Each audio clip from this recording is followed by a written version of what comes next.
পঞ্চগড় জেলা শাখা। প্রিয় সুধী, সম্প্রতি লক্ষ্য করা যাচ্ছে আমাদের সংগঠনের নাম ব্যবহার করে একটি ভিন্ন সংগঠন গঠন করা হয়েছে। এই বিষয়টি শিক্ষক সমাজের মধ্যে বিভ্রান্তি সৃষ্টি করছে, যা অত্যন্ত দুঃখজনক। আমরা স্পষ্টভাবে জানাতে চাই যে বাংলাদেশ প্রাথমিক শিক্ষক সমিতি একটি সুসংগঠিত ও সর্বজন স্বীকৃত সংগঠন, যা শিক্ষকদের অধিকার ও মর্যাদা রক্ষায় কাজ করে আসছে।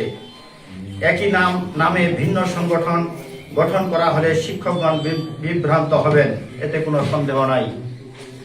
প্রিয় সাংবাদিক বন্ধুগণ, আজ আমি এখানে দাঁড়িয়েছি শুধু একটি ঘোষণা দিতে নয়, বরং পঞ্চগড় জেলার হাজার হাজার প্রাথমিক শিক্ষকগণের মর্যাদা এবং সংগঠনের পবিত্রতা রক্ষা করতে। একটি ঐতিহ্যবাহী সংগঠন যখন নিয়ম মাফিক চলছে, তখন কিছু সুবিধাবাদী এবং পদলোভী সচ্চক্র পিছন থেকে ছুরি মারার চেষ্টা করছে। আজ পঞ্চগড়ে ঠিক তাই ঘটেছে। তথাকথিত পাল্টা কমিটির নামে যারা প্রেস রিলিজ দিয়েছেন, তাদের আমি পরিষ্কার ভাষায় বলতে চাই, সংগঠন মগের মুল্লুক নয়। 2-4 জন ব্যক্তি ড্রয়িং রুমে বসে চা খেতে খেতে কমিটি গঠন করলেই কমিটি হয়ে যায় না।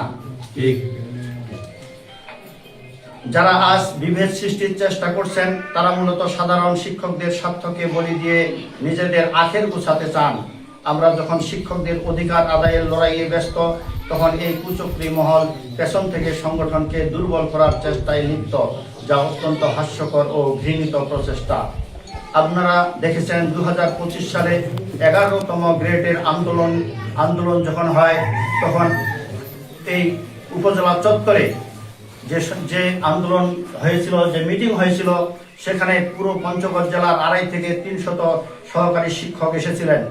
সেদিন আমার সৌভাগ্য হয়েছিল, আমি একমাত্র প্রধান শিক্ষক হিসাবে সেখানে উপস্থিত ছিলাম। কিন্তু আজকে যারা আজকে সুবিধা নিতে চাচ্ছে, তাদের টিকিটও সেদিন আমরা কিন্তু দেখতে পাইনি। আমরা বিশ্বাস করি ঐক্যই শক্তি। আমরা কোনো বিভাজন নয়, বরং ঐক্য চাই। কোনো সংঘাত নয়, বরং সহযোগিতা চাই। আমরা কিছু সময় নিচ্ছি, যদি তাদের শুভ বুদ্ধির উদয় হয়।